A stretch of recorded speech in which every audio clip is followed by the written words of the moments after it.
Okay, soil water part 2. So gravitational water is what moves through macropores, and that's gravity pulling it downward, and it's of little use of plants. So the water table is the upper surface of the zone of saturation. You can see that on the graphic here. And then the groundwater is found underground in the cracks and spaces in soil and rock. So the one thing I want you to take away from this is the irrigation. The green on this chart is irrigation, and that's where a lot of our water is going. And you would think it would be a lot with the rural areas, with livestock, etc., but it really is irrigation.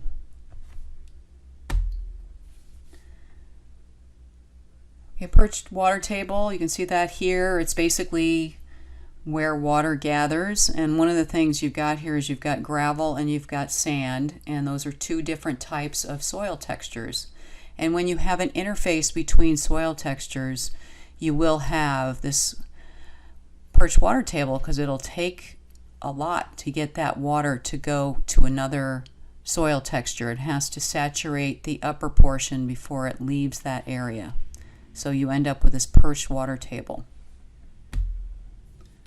Here it is in a container. So a lot of people put gravel at the bottom of their containers, and actually what that does is it just creates that interface I was just talking about, and your area that's going to get saturated, or the perched water table, is going to be much higher in the pot, and you're going to have some serious problems with your plants. So it's not a good idea to put gravel or stones in the bottom of your containers.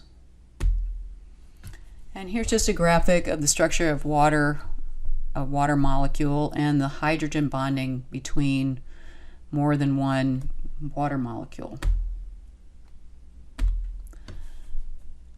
So water is attracted to water, so that's cohesion. The water molecule is highly cohesive. It's very sticky, as you can see in this graphic. It's actually the most cohesive among the non-metallic liquids. And then adhesion is when water is attracted to other substances, and in this case we've been talking about soil. And this is just a good graphic. This actually has everything going on here. We've got adhesion to the needles, we've got cohesion of water molecules, and then gravity is going to pull those drops down.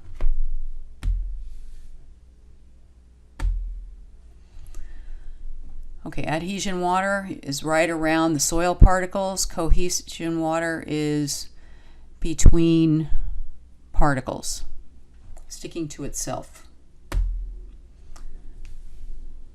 So capillarity and water movement. Soil water exists in small spaces as a film around soil particles. You just saw that in the previous slide. Small soil pores act as capillary tubes. Capillary action holds water in the small pores against the force of gravity. The smaller the pores, the higher the water will rise.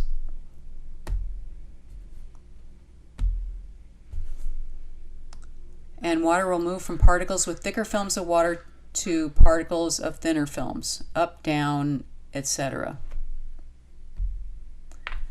And I did want you to see water movement through different structures. We've got granular in the left, prismatic is the next one, blocky is the next one, and platy, which is usually what you find under compacted soils, is the last one. And you can see that's the worst for getting water through soil. And we've got our ideal soil on the left that we've gone over before, and the clay soil in the middle, you're going to see the pore space is going to be more water than air, and then with sand it's going to be more air than water.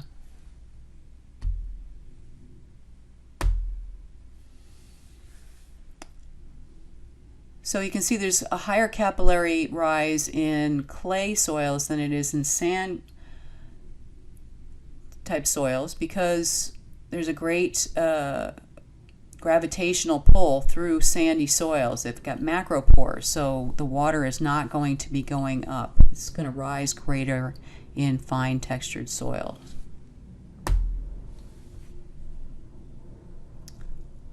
Okay, so the amount of available water controls how fast microorganisms work.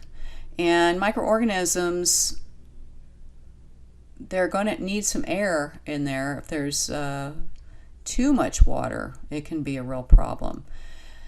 Available water also influences how many nutrients are available, how much water is transpired, how plants make food through photosynthesis, and how the soil warms up. If the soil is too wet, it's going to take a very long time for the soil to warm up, and that can be a problem for microorganisms.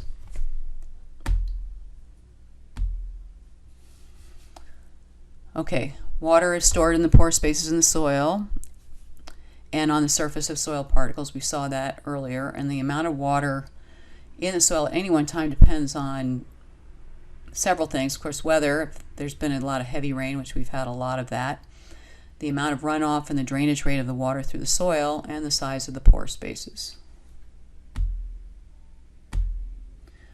So I talked about this in an earlier presentation.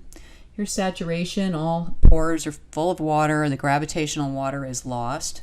Field capacity, this is the available water for plant growth.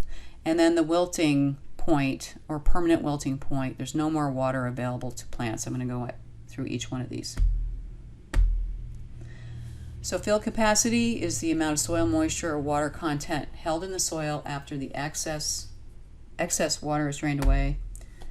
Usually takes 2 to 3 days after rain or irrigation, depending on your soil, of course.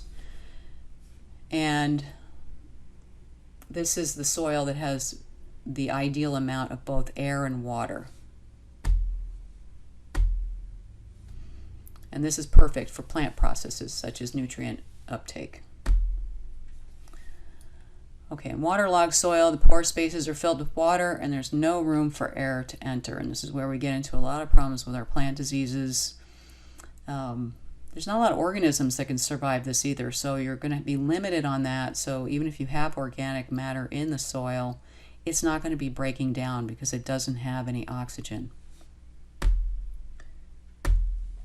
Okay, permanent wilting point. Plants can't take any more water. That water is sticking or adhering to the soil particles, and of course this can be to lack of rain, a lower water table, soil that drains too easily such as sand, forgetting to water.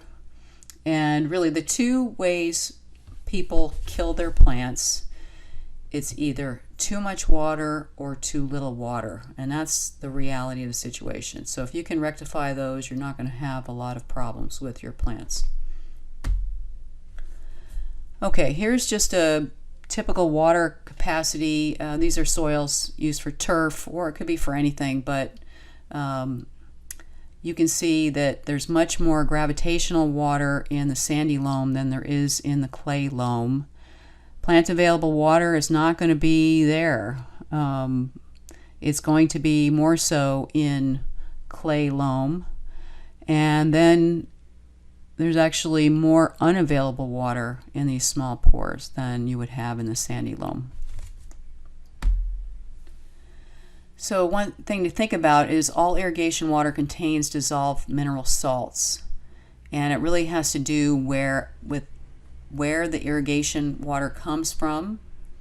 Snowmelt water typically has a low amount of salt. Of course, in our area, that's not necessarily the case in places that use salt on the roads. And then when irrigation water evaporates, salts accumulate. So you may need to be doing some leaching. And we'll be talking about stuff like that next quarter when you take pests. You're going to see damage on foliage when you have too many salts accumulating on the roots. Okay, and this is something from Seattle Public Utilities. They posted this a number of years ago, but they were trying to get people to use clocks, timers that would be clued into evapotranspiration. Evapotranspiration, as we talked about earlier, is a combination of transpiration and evaporation. And of course, in our area, July is going to be the area we're going to have the most historical evapotranspiration, And what happens a lot of times is people turn on their irrigation and they just keep it on the same rates all summer long. And so they're wasting water, basically. So with these evapotranspiration timers, they actually are clued into how fast the water is evapotranspiring. And this is just suggested watering depths for different types of plants. So trees would be up to 3 feet.